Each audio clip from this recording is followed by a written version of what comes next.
WikiNewsWire.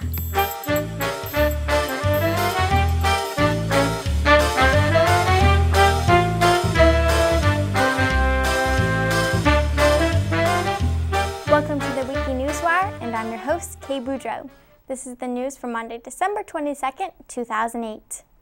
A Boeing 737 passenger jet owned and operated by Continental Airlines, taking off from Denver, Colorado, ran off the end of the runway and into a ravine at 6:20 p.m. local time on Saturday.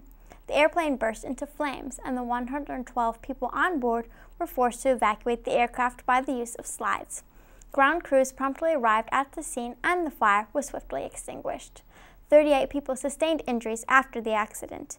2 of the injured were reported to be in critical condition. The cause of the accident has not yet been confirmed, but preliminary reports indicate that a braking malfunction may be to blame. The weather in Denver at the time of the crash was cold but not snowy. Kim Day, the Denver International Airport Manager of Aviation, reported that the airplane went off course about 2,000 feet off the end of the runway and did not seem to be airborne. On Sunday, at least one team of British reporters for BBC have been arrested in Iran. Officials there say the reporters are suspected of spying on Iran and had the assistance of the British Embassy. A number of other teams are under investigation for espionage.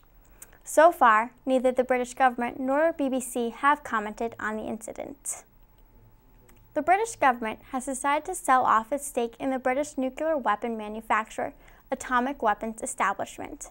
The move has been met with anger and claims of cover-up by opposition parties. The news was broken by Jacobs Engineering, the California-based company who bought the government shares, and by a single-line comment on the British Nuclear Fuels website. British Nuclear Fuels, a government-owned company, held 1/3 of the shares in AWE's operating company, with British firm Serco and American defense contractor Lockheed Martin, each having a further third. The Atomic Weapons Establishment, which is based in Aldermaston, produces the warheads for the Lockheed Martin Trident D5 missile used by the Royal Navy's Vanguard-class ballistic missile submarines. The details of the deal have not been published, though opposition Liberal Democrat Treasury spokesman Vince Cable suggested the deal was probably in the millions rather than the billions, echoing fears that the firm may have been undervalued in its sale. This weekend it was announced that the United States, along with Russia, China, and many Arab countries, have stirred up international tensions by refusing to sign a United Nations declaration that condemns anti-gay laws and demands international decriminalization of homosexuality. The historic declaration was crafted in conjunction with the anniversary of the UN's 1948 Universal Declaration of Human Rights. The new motion would extend the rights guaranteed to the UDHR to homosexual and transgendered people, 60 years after the original declaration was made. It was backed by France and the Netherlands and has been signed by 66 countries, including Mexico, Israel, Australia, and Japan.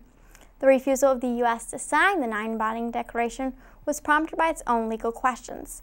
Officials said signing the declaration would cause a conflict between state and federal governments because of laws already in place.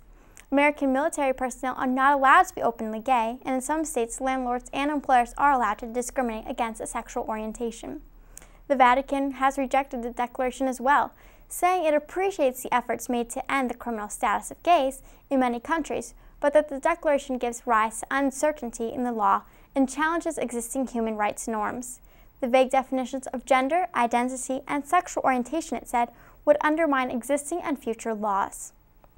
New outbreaks of H5N2 have been confirmed in Taiwan.